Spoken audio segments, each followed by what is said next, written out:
श्री गणेशाय नमः। दुर्गे स्मृता हरसि भीतिम शेष जंतो स्वस्थे स्मृता मतिमतीव शुभम ददासी दारिद्र दुख भयहारिणी कातो धन्य सर्वोपकार करणाय सदार्थ चित्ता। सर्व दर्शक मित्रों सुप्रभात, जय श्री गणेश। વી ટીવીની આ વિશેષ રજૂઆત ભવિષ્ય દર્શન કાર્યક્રમ જ્ઞાન આધ્યાત્મિકતા અને જ્યોતિષનો આ ત્રિવેણી સંગમ। મિત્રો આજે એક એવી અવનવી વાતો જાણવી છે કે જે આપણી પાસે જ છે છતાંય આપણને ખબર નથી કે આપણામાં તર્ક શક્તિ કેવી છે, આપણામાં માનસિક આપણી શક્તિ કેવી છે, કઈ રીતે જાણી શકાશે એની પણ વાત કરીશું આજે। સાથે સાથે 12 રાશિના જાતકોનો આજનો દિવસ કેવો રહેશે, શુક્રથી લાભ, શુક્રથી નુકસાન, કયા મંત્રોનો જાપ, શેનું કરવું જોઈએ દાન, આપના પ્રશ્નોના જવાબ, આજ તો પત્રો પણ આવેલા છે, પત્રોના જવાબ પણ આપવાના છે। તો આ બધી જ વસ્તુઓનો સંગાથ એટલે ભવિષ્ય દર્શન કાર્યક્રમ, જેમાં જ્ઞાન છે, જેમાં આધ્યાત્મિકતા છે, જેમાં જ્યોતિષનો આ ત્રિવેણી સંગમ છે। શરૂઆત કરીએ પંચાંગથી।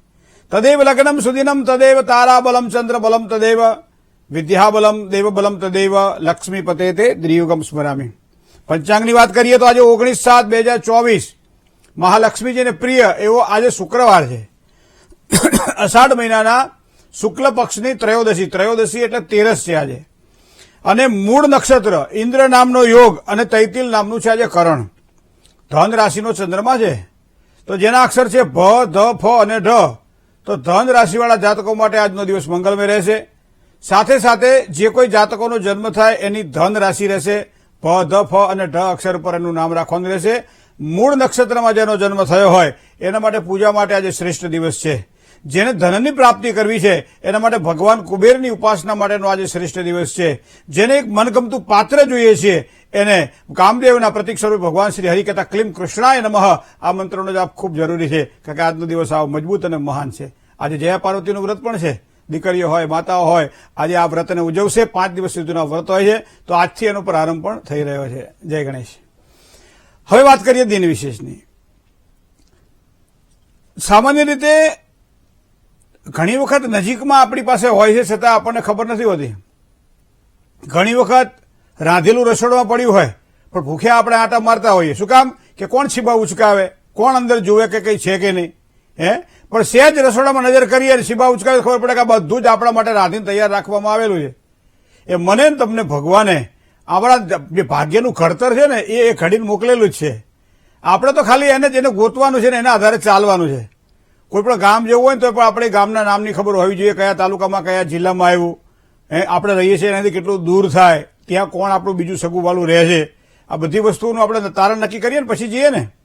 શું કામ? કે એનું લેસન કરવું પડે। સીધા ગામમાં જઈને ઉભા રહીએ તો કદાચ જેના ઘરે જવાનું એનું સરનામું ના હોય તો પાછો ઘરે ફોન કરવો પડે કે ભાઈ આપણે જેના ઘરે જવાનું એનું સરનામું શું છે, તો આ બધી વસ્તુઓ મિત્રો આપણે ખાસ ધ્યાનમાં રાખતા હોઈએ છીએ। તો મારા તમારા ભાગ્યને ઘડવાવાળા પરમાત્મા છે એને મને તમને જે આપેલું છે કેમ નથી જોતા? જોવું જોઈએ। અને એટલા માટે કદાચ મને લાગે છે ત્યાં સુધી જેટલું શાસ્ત્રમાં જ્યોતિષનું મહત્વ છે, જ્યોતિષ એ વેદની આંખો તો છે જ, જે વેદના 6 અંગ છે એમાંનું જ્યોતિષ એક અંગ છે જે જોવાનું કામ કરે, પણ એની અંદર ઘણા બધા વિભાગો આપણને જોવા મળે છે।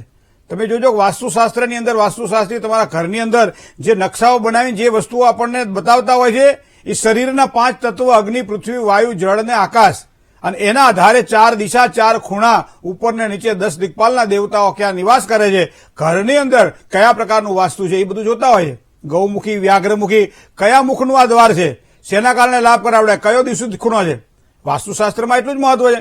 હવે એ જ રીતે બીજું મહત્વ છે સામુદ્રિક શાસ્ત્રનું। ઘણી વખત તમને જોવું કે આ નેણોની વાત કરીએ ને આપણે કે 2 નેણો કેવી છે એના પર ખબર પડી જાય। ખાસ કરી બહેનો માટે સ્ત્રી લક્ષણની અંદર બતાવવામાં આવેલા છે મુદ્દાઓ। વરાહ મિહિરજીએ ખૂબ સારી રીતે બતાવેલું છે કે આ જે નેણો સરસ મજાની અર્ધચંદ્રાકાર આકારે હોય તો એ સ્ત્રી હંમેશા દરેક પ્રકારના સુખને ભોગવવાવાળી હોય છે। ક્યારેક 2 નેણો ભેગી થઈ જતી આપણને જોવા મળે છે। આના અલગ લક્ષણ હોય, ક્યાંથી પ્રકૃતિમાં એ નેણ વરે છે। અત્યારે આપણે વાળી નાખીએ 2 નંબરની વાત છે, હા, આઈબ્રો કરીને, આ તો ઓરિજિનલની વાત કરું છું હું તમને।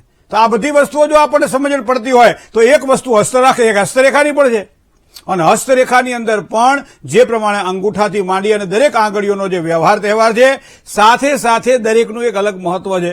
આંગળીના વેઢાઓનું મહત્વ છે, 2 આંગળી વચ્ચે કેટલી જગ્યા રહે છે એનું મહત્વ છે, આમ જ્યારે ફ્લેટ કરો ત્યારે આંગળી સીધી ચાલે છે કે આમ ત્રાસી જાય છે એનું મહત્વ છે। એ ઉપરાંત તમે નીચેના ભાગમાં જો આવો તો નીચેના આખા ભાગની અંદર આખું આપણે કેવો આખા જે જીવનનો નકશો અંદર છપાયેલો છે, ગોતવાનો છે એને।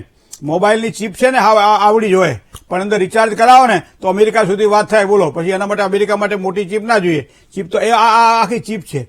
અને એના આધારે એ શુક્રના પહાડની વાત હોય, એ ચંદ્રના પહાડની વાત હોય, બુધના પહાડની વાત હોય, એ મંગળના પહાડની વાત હોય, એ સૂર્યના અને શનિના પહાડની વાત હોય, અને એના આધારે સારો જે હસ્તરેખા શાસ્ત્રી છે એ તમને સારી રીતે ભણાવી શકે છે. બાકી ઉઠા ભણાવવા વાળા છે પાછા, આવડતું કઈ ના હોય. હા, ઘટો બહુ એક સરસ પ્રાજ્ઞ કુલીનો ન કરોતી ગર્વ ગુણે વિહીના બહુ જલ્પયંતી. જે પ્રાજ્ઞ કહેતા જે સુગ્ન જે વિદ્વાન છે એ બહુ આમ તોલી ના કરે, પણ ગુણે વિહીના બહુ જલ્પયંતી. જેની પાસે નથી ને એ બધા બહુ ઉછળતા હોય. અને એટલા માટે કહેવાય અધૂરો ઘોડો હંમેશા છલકાય. અને એમ જ આ બેના લગ્ન ના થાય. કેમ કે બેમાંથી એકનું મૃત્યુ થાય. એટલે મૃત્યુનો નિર્માતા ભગવાન બ્રહ્માજી છે. આપણે ક્યાંથી આપણે તો એને સૂચન કરવાનું છે કે ભાઈ થોડું સાચવીને કામકાજ કરજો, બરાબર. ક્યાંક આવી થવાની સંભાવના ના 100% હું તમને કહું કે આ બે પૈણે તેને લગ્ન થાય, પણ એટલે આપણે 38-40 વર્ષ થઈ ગયા. હવે પરાણે તો પાકું થયું છે, અને એમાં તમે કોઈક સંતાન ના થાય એટલે પેલાની પીડા તમે અનુભવી શકો છો. તો પરોપકાર પુણ્યાય પાપાય પરપીડન. કોઈ પણ વ્યક્તિને કારણ વગરની તમે પીડા આપો છો, મતલબ તમે એના દુઃખના ભાગીદાર બનો છો, અને આપોઆપ દુઃખ તમારા થાળામાં આવીને પડે છે. અને જયારે ભોગવવું પડે ને ત્યારે ભલભલાને પરસેવો પડે છે. તો શું કામ આ ભોગવવો પડે? જે વસ્તુ હોય તેને સત્ય અને બીજું આવડતું હોય તો જ કહેવું. બને ત્યાં સુધી પોતાને કંઈ આવડતું ના હોય અને બધું ગમે ત્યારે ગમે તે રીતે કહ્યા કરીએ છીએ. મિત્રો, એવો જ એક અત્યારના વર્તમાન યુગની અંદર આ પ્રશ્ન મારે એટલા માટે આપણે કહેવો છે. અંગૂઠો જે છે ને, અંગૂઠાની અંદર મોટા ભાગની અંદર લોકો રિંગ પહેરે છે. મોટા ભાગે તમે જોજો, બહેનો ખાસ કરી રીંગો પહેરતી હોય, ભાઈઓ રિંગ પહેરતા હોય. હવે 32 વર્ષ સુધીના, 29 વર્ષના, 24 વર્ષના, 22 પહેરવો. હવે 50-50, 60 વર્ષના પહેરે રીંગો. મને આપણે પૂછીએ કે ભાઈ આ તમે રિંગ શેના પહેરો છો, તો કે ફલાણા અમે જોયું હતું. અલા, એમ તો અહીંયા તમને ઇન્જેક્શન કેવી રીતનું લગાવવું એ શીખવાડવામાં આવે છે, ઓપરેશન કઈ રીતના કરવા એ શીખવાડવામાં આવે છે, વ્યંજનો કઈ રીતે બનાવવા. બહેનોને તમે જુઓ રસોઈ પાકશાસ્ત્રની અંદર કેટલા પ્રકારના વ્યંજનો બનાવવામાં આવે, અને એમ કહે કે 10 મિનિટમાં રસોઈ બની જાય. પણ 10 મિનિટની રસોઈ બનાવવા માટે પેલું ખાંડવા કૂટવાનું અડધો કલાકનું થયું તો ગણતા જ નથી આ લોકો. કે આ ધાણાને ખાંડવાના, આને ખાંડવાનું, આ રસોઈ કરવાની, આ શાક કાપવાનું, આ કરવાનું, તે તો કરતા જ નથી ટાઈમમાં. 10 મિનિટમાં તમને આ ખાવાનું તૈયાર મળશે, પણ કયું ખાવાનું તૈયાર મળશે ખબર નહીં. પછી જયારે કરવા બે ત્યારે ખબર પડે. એપ્લાય જયારે કરો ને એ સાચું પડે ને એ જ વસ્તુ સાચી છે. અને એટલા માટે હું કાયમ એમ કહું કે અંગૂઠાની અંદર આપણા સામુદ્રિક શાસ્ત્રમાં એક હસ્તરેખાનું એક આગવું મહત્વ છે. અને આગવા મહત્વની અંદર ઇન્સ્ટાગ્રામની અંદર ખાસ કલાકારો પહેરતા હોય ત્યારે, હિરોઈનો પહેરતી હોય ત્યારે દરેક દીકરીઓને, બહેનો, માતાઓને એમ થાય કે લાવો આપણે પહેરી, એ પહેરતા આપણને શું વાંધો છે, બરોબર. પણ દરેકનું જીવન મિત્રો અલગ અલગ હોય છે. દરેકની રહેણી કેણી અલગ અલગ હોય છે, દરેકના સ્વભાવ અલગ અલગ હોય છે, દરેકની પ્રકૃતિ અલગ અલગ હોય છે, દરેકના વિચારો અલગ અલગ હોય છે. તો પછી આ બધું ભેગું થઈ કેવી રીતે કરી શકાય આપણે? અને એટલા માટે કાયમ કહીએ કે અહીંયા તમારે ગુરુની વીંટી પહેરી શકાય. આ ગુરુની વીંટી પહેરી શકાય. એ ઉપરાંત શુક્રનો પાળી છે, શુક્રની વીંટી પહેરી શકાય, બરાબર. અહીંયા તમે શનિની વીંટી પહેરી શકાય. બીજું અહીંયા તમે મંગળની વીંટી પણ પહેરી શકો, અહીંયા તમે સૂર્યની વીંટી પણ પહેરી શકો, કારણ કે બે મંગળ અને વચમાં સૂર્ય. અહીંયા બુધની વીંટી પણ પહેરી શકાય, ચંદ્રની વીંટી પણ પહેરી. અંગૂઠામાં કંઈ લખ્યું? કોઈ ગ્રહોની વીંટી પહેરો લખ્યું ને? ગ્રહો તો 9 જ છે ને, એક ગ્રહ લખ્યું. પણ ના, એક સાદી રિંગ પહેરો. શું કામ? કે ચાંદીની રિંગ છે એટલા માટે. આપણે પાછું બહુ સરસ રીતે સમજાવે. આપણી પાસે લેસન તો પાછું પૂરેપૂરું હોય.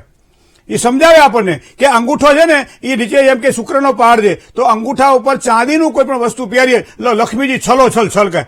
એટલે આ કૂવામાં પાણી ત્યારે જ આવે જયારે નીચેથી અંદરથી આમ જામતું હોય ત્યારે. બાકી તો ઘણા કૂવા બોળવાના દાખલા છે. દરેકના ભાગ્યમાં નથી મળતું. જેના ભાગ્યમાં જયારે મળતું હોય છે ત્યારે સહેજ સંકેત કરી દો ને તો એને પ્રાપ્ત થતું હોય છે. એક દીવાને પ્રગટાવવા માટે છે ને એ વાટ બનાવવી પડતી હોય છે, નીચે ઘી ભરવું પડતું હોય છે, એ વાટને ઘીથી પલાળવી પડતી હોય છે. એક સારી માચીસ હવાઈ ગઈ ના હોય એવી માચીસ જોઈએ. આ બધું ભેગું કરો અને પ્રગટાવવા વાળો આમ સ્થિર હાથવાળો હોય છે. આમાં મળતો હાથવાળો એ ના કરી શકે. એ જ રીતે અહીંયા મારે તમારે હસ્તરેખા શાસ્ત્રને જોવું પડશે. અને ઈચ્છા શક્તિ એટલે અંગૂઠો. મિત્રો, આપણે દરેક હાથની અંદર બનાવટ અલગ અલગ હોય. તમે જોજો, દરેક હાથની અંદર અલગ અલગ. તમને એક હાથ એક સરખો જોવા નહીં મળે. અને એટલા માટે મતલબ કે ફિંગરપ્રિન્ટનું મહત્વ છે. વૈજ્ઞાનિક અભિગમની અંદર ફિંગરપ્રિન્ટને ખૂબ જ માન આપવામાં આવે. ઘણા તમારા જે સિગ્નેચર છે ને, સિગ્નેચરના આધારે તમારું ભવિષ્ય કહેવાવાળા ઘણા બધા તત્વવેતાઓ, જ્યોતિષીઓ છે. આ ગણિત છે આખું મિત્રો. અને એટલા માટે અંદરની જે રેખાઓ છે એને સમજવી રહી. હવે આજે જે અંગૂઠો જે છે ને, એ અંગૂઠો આપણા ભાગ્યનું સૂચન કરે. આપણને ખબર છે, આ આખા ભાગ્યનું સૂચન અંગૂઠો આપણને કરે છે.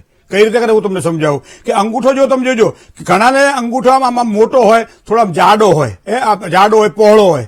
આવા અંગૂઠા આપણે જોયા ઘણી વખત. આમ ચપટો અંગૂઠો આપણને જોવા મળે. અને આખો અંગૂઠો છે તમને કમ્પ્લીટ જોવા ના મળે. આમ ચપટો જોવા મળે, જાડો જોવા મળે અને પહોળો જોવા મળે. ત્યારે સમજી લેવાનું કે આ માણસ બહુ મહેનતું હશે. અને આના જીવનમાં છે ને એ શૂન્યમાંથી એને સર્જન કર્યું હશે. કશું જ નહીં, ખૂબ સંઘર્ષ કર્યો હશે અને પછી એને સફળતાની પ્રાપ્તિ થઈ હશે. પણ હા, આવા વ્યક્તિઓ પાછા પહોળા ચપટા અને મોટા અંગૂઠાવાળા લોકો ગુસ્સાવાળા પણ બહુ ઝડપથી થઈ જાય. ગુસ્સો પણ એમ બહુ ઝડપથી આવે, કારણ કે અંગૂઠા દ્વારા આપણને સમજણ પડે. આવા વ્યક્તિ જયારે ગુસ્સો કરે ને આમ અંગૂઠો જોઈએ એટલે આપણને સમજણ પડી જવી જોઈએ કે આપણે ગુસ્સાવાળો સ્વભાવનો છે ને બહુ બોલાવો નહીં, કામ પૂરતું કામ રાખવું, હારું કામ તમને કરીને બતાવશે. તો આ વસ્તુ આપણે જોવી રહી. બીજી વસ્તુ તમને કહું કે હંમેશા આમ લાંબો હોય, પહોળો હોય, આમ લચીલો જો અંગૂઠો હોય તો આ વ્યક્તિ તમને માયાળું જોવા મળશે. કોઈ પણ ક્ષેત્રમાં તમે જાઓ એના ચહેરા પર તમને કઈ પછંદતા દેખાય, આંસુ હાસ્ય દેખાય. તમારી યાર વાત કરતા હોય ત્યારે આમાં એટલી મીઠી મીઠી સારી સારી વાતો કરતા હોય, આપણને એમ થાય કે આ સાંભળ્યા જ કરીએ આપણે એમને. અને બીજું, કોઈ દાડો કોઈને ખોટી સલાહ નહીં આપે. એ લચીલો અંગૂઠો હોય ને એને આ રીતનું અંદરથી બધું આવે, ફિલિંગ આવે છે. તો એ આપણને અંગૂઠા દ્વારા આપણને જાણવા મળે છે મિત્રો. ભાવુક હોય, એ બીજાની તકલીફ હોય ને તરત સમજી જાય કે આ માણસને આ તકલીફ છે, પછી એને વધારે તકલીફ ના આપે. એ તકલીફ ચાહે દૂર કરી શકે ના કરી શકે, પણ એ પોતાના દ્વારા હમેલા તકલીફ ના થાય એનું ખાસ ધ્યાનમાં રાખે. અને એટલા માટે આ લચીલા અંગૂઠાને આપણા જ્યોતિષમાં હસ્તરેખા શાસ્ત્રમાં ખૂબ જ પ્રાધાન્ય આપવામાં આવે છે. બીજી વાત તમને આગળ કહું, ઘણી વખત તમે જોજો આમ ઉપરથી આમ અણીવાળો અંગૂઠો જોવા મળે, ઘણી વખત આગળથી પોળો અંગૂઠો જોવા મળે. આ બધા તમે જોજો, માર્ક કરજો, આમ બધું તમને જોવા મળશે. તમે બજારમાં જાઓ બધું તમને જોવા મળે. જેમ સારા મોલમાં જાઓ બધી વસ્તુઓ જોવા મળે. એમ અલગ અલગ વ્યક્તિઓને તમે જોવો ને તો એ આમ ખૂણાવાળો આમ એનો અંગૂઠો થઈ ગયેલો હોય. તો આવા અંગૂઠાનું પણ એક અલગ મહત્વ છે મિત્રો. દરેક વસ્તુઓમાં તમને અંગૂઠાને જો ધ્યાનમાં રાખવામાં આવે તો અંગૂઠો સામાન્ય રીતે પહેલાના સમયમાં કોઈ પણ વ્યક્તિ જયારે ન ભણતો અથવા કંઈ પણ બતાવવું હોય ત્યારે આપણે અંગૂઠો બતાવતા હતા. બરોબર ને? અંગૂઠાનું આટલું બધું મહત્વ છે. ઠેંગો કહેતા આપણે, બરોબર ને? આમ અંગૂઠો બતાવી લેતો જા. પણ હવે અંગૂઠાનું બહુ મહત્વ થઈ ગયું, કારણ કે મોબાઈલ આવી ગયા ને એટલે મોટા ભાગનો તમારો જે કહેવાય ને એ અંગૂઠાથી જ આવી ગયું. પેલા નથી કહેતા ખાવ અંગૂઠા છાપ છે, અને એના બદલે અત્યારે અંગૂઠા છાપ જ વિદ્વાન ગણાય. શું કામ? કે મોબાઈલની અંદર અંગૂઠાનો જ ઉપયોગ કરવાનો હોય છે. તો આ અંગૂઠાને અત્યારના વર્તમાન યુગની અંદર જો તમારે ઓળખવો હોય તો જેની તર્ક શક્તિ પાવરફુલ છે, સમજી લો ને 2 કે 3 વેઢા આવે અંગૂઠાની અંદર. ઘણા બધા એવા છે જેને એક વેઢો નથી હોતો, ઘણા બધા જોયા છે આવા. બરોબર, 2 વેઢા આવે અને ઉપરનો જે વેઢો છે ને એ તર્ક શક્તિનો વેઢો છે. જે માણસ તાર્કિક હોય, સીધી વાતને સ્વીકારે નહીં, એ પૂરી જ્યાં સુધી સમજે નહીં ને ત્યાં સુધી વાતને સ્વીકારે નહીં. અને એટલા માટે અંગૂઠો છે ને ઉપરનો જે ભાગ છે એ ઉપરનો ભાગ નાના ભાગ કરતા જો તમને મોટો જોવા મળે ત્યારે સમજી લો આ માણસ તર્ક શક્તિ વાળો હશે. તર્ક દ્વારા જે પોતે જીવનમાં આગળ વધી શકશે. ઘણી વખત તમે જોજો કે મને તો અંગૂઠા વિશે જો વાત કરવાની આવે તો ઘણી બધી, આમ તમે આમ કરો ને તો આ 90 અંશે પડે. ઘણી વખત અંગૂઠો આટલો ખોલે એ 40 અંશે પડે. તો આ 90 અંશ ને 40 અંશના અંગૂઠાવાળાને પણ મહત્વ આપવામાં આવે. ઘણી વખત અંગૂઠો તમે જુઓ ને ત્યારે ઘણી વખત આમ સીધો જોવા મળે, ઘણી વખત અંગૂઠો તમે આમ જુઓ તો ત્રાસો જોવા મળે, ઘણી વખત અંગૂઠો જોવો તો આમ અર્ધચંદ્રકાર તમને જોવા મળે. ઘણી વખત અંગૂઠો જોવો તો આગળના ભાગમાં તમને વળેલો જોવા મળે. આ અલગ અલગ અંગૂઠાના પ્રતીકોથી આપણે જાણી શકીએ છીએ કે અંગૂઠો આપણને કેવા, અમુક તમને કઠોર હોય, જિદ્દી હોય, અમુક કામ કરતા ના હોય, એ લોકોનો અંગૂઠો તમને મોટાભાગે સીધો જોવા મળશે. તમે જોજો એ આડો આપણે આમ કરીએ ને સામાન્ય તો અંગૂઠો આમ વળે આપણો, પણ એનો અંગૂઠો એમ નહીં વળે. તમે જે જિદ્દી હોય ને, ક્રોધી સ્વભાવવાળા હોય ને એ મોટા ભાગે આમ સીધા જોવા મળે તમને અંગૂઠા એના. બધાને એવા નથી હોતો, પણ મોટા ભાગે શાસ્ત્ર એમ કહે છે કે આ રીતનું હોઈ શકે છે. વધારે વડેલો હોય તો પછી મિલનસાર, આમ તમે આમ કરો ને વધારે જો વળી જાય અંગૂઠો તો એ મિલનસાર સ્વભાવનો જોવા મળે. નાનો અંગૂઠો હોય, નાનો અંગૂઠો એ માણસ નિર્બળ હોય, અને મોટો અંગૂઠો તમે જોજો આમ આંગળી કરો ને એટલે આ ભાગ આવે આપણો, આ આંગળીના ભાગથી અંગૂઠો ઉપર જાય છે, આંગળીના ભાગથી કેટલો અંદર જાય છે એનું આખું ગણિત છે. અને તો જે કોઈ જાણકાર જે માણસ હોય ને એને તમે પૂછો એટલે ખબર પડે, કારણ કે તર્ક શક્તિ, ઈચ્છા શક્તિ અને મનોબળ આ બધું આપણે અંગૂઠા દ્વારા જોઈ શકતા હોઈએ છીએ. અને બીજું કે તમે જયારે અંગૂઠાને જોતા હોય ત્યારે એક વસ્તુ ધ્યાનમાં રાખજો કે બને ત્યાં સુધી અંગૂઠામાં કોઈ પણ પ્રકારનું આપણે છલ્લું પહેરતા હોય, ચાંદીનું કાંક, તે આપણી તર્ક શક્તિને આપણે રૂંધી રહ્યા છીએ. આપણે આપણું જે માઇન્ડ પાવર જે છે ને એ માઇન્ડ પાવરને ક્યાંક ને ક્યાંક બ્લોક કરી રહ્યા છીએ. ઘણી વખત પેલું કબૂતર આમ ઝાડ ના જોવે, પારધીની ઝાડ ના જોવે, ખાલી દાણા જ જોવે, પછી દાણા ખાતા ખાતા ઝાડમાં ક્યારે ભરાઈ જાય ખબર ના પડે. એમાં આપણે કદાચ હોંશમાં શોખમાં કદાચ બધા નથી હોતું. આ તો બધું દરેકે અનુસરવાની વાત છે. ભાઈ મારું તો કહેવાનું કામ છે, સાચું સારું એ તમારે નક્કી કરવાનું, તમારે ગોતવાનું, તમારે કરવાનું. પણ મોટા ભાગે આપણા હસ્ત સામુદ્રિક શાસ્ત્રમાં ક્યાંય અંગૂઠામાં પહેરવાની વાત લખેલી નથી હોતી. અને ઘણા બધાને અંગૂઠામાં હજી પહેર્યા પછી માનસિક રીતે પ્રેશર રહ્યા કરે છે, ડિપ્રેશન રહ્યા કરે છે. ત્યારે અમે કહીએ ભાઈ અંગૂઠાવાળું કાઢી નાખો ને તો માનસિક શાંતિ તમને મળશે. અને ઘણી વખત એ 2-4 મહિના પછી એમ કહે છે સાચી વાત છે મારે આ પહેર્યું પછી વધારે આવું હતું, પણ હવે અમને શાંતિ છે. તો આ અનુભવ છે, તો અનુભવથી તો યોગ સિદ્ધ થાય છે મિત્રો. તો આ જ રીતે જ્યોતિષશાસ્ત્રને જો મૂલવીએ ને તો વૈજ્ઞાનિક અભિગમ દ્વારા થયેલું જ્યોતિષનું આકલન ખૂબ જ સારી સફળતા પ્રદાન કરે છે. જય ગણેશ. મેષથી માંડી અને મીન રાશિ સુધીના જાતકોનો કેવો રહેશે આજનો દિવસ વાત કરીએ નાનકડા વિરામ બાદ.